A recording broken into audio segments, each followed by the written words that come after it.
Bismillah Rahman Rahim. I am Dr. Muhibbullah Wazir, and the topic is the cervical part of the trachea.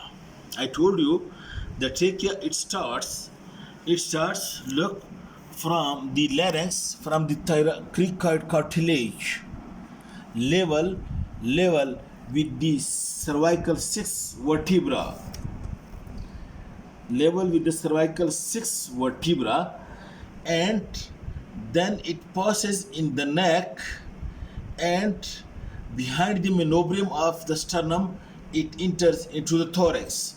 Total length of it is 10 centimeter.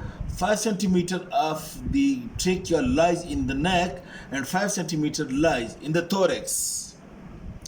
And note one point in the neck region very clearly. Note in the neck the trachea starts from the cricoid cartilage level with the cervical six vertebra, and note it is the most anterior structure that you feel it over here in your neck region, the most anterior, and just subcutaneous, just below the skin, you can feel it over here at the jugular notch, just above the manubrium of the sternum.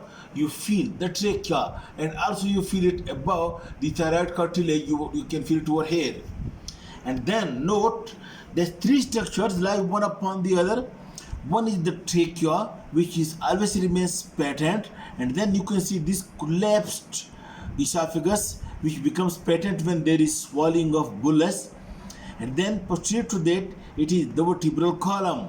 And note one point: on each side of the trachea in the neck region is present the carotid sheath, and this carotid sheath contains the carotid artery, common and then internal, and then the jugular vein, and then this vagus nerve. These three structures are being included across the sheath. It lies one on each side of the trachea. And note the point that in the groove between the trachea and esophagus, note in this groove, this is the trachea, and this groove runs over here on each side the recurrent laryngeal nerve. So in the groove between the trachea and esophagus is recurrent laryngeal nerve, while later to that is the carotid sheath with three structures.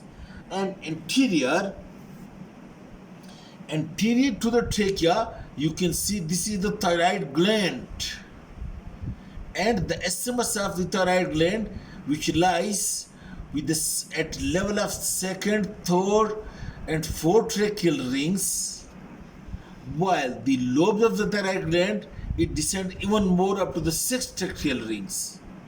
This also comes into relation with the trachea, but below that, or the jugular notch area, the trachea is very superficial. Then when the trachea enters into the thorax, it passes downward and backward, and over here below the thorax, below the manubrium, the trachea is 2 centimeters away from the skin, deep to it, while the neck region it is very superficial. And over here in the neck, you see it over here again. Look, this is the trachea and the cervical region, and you can see anterior to it, you can see this inferior thyroid vein and thyroidema artery is present. It also lies anterior over here on the trachea, and on each side it lies the carotid sheath with the carotid artery and jugular vein and the vagus nerve. And anterior to it is then this inferior thyroid vein, thyroidema artery, and of course you can see the anterior jugular venous arch is present, that is also coming anterior to the trachea. And also the upper ends of some thyroid gland, the thymus, it may also be present over here anterior to the trachea. But over here in this area, in the jugular notch, just above the manubrium, the trachea is very superficial, and you can get an easy access for tracheostomy during acute emergency condition. Okay, this is the cervical part of the trachea, and then in the next lecture we discuss the thoracic part of the trachea. Thank you.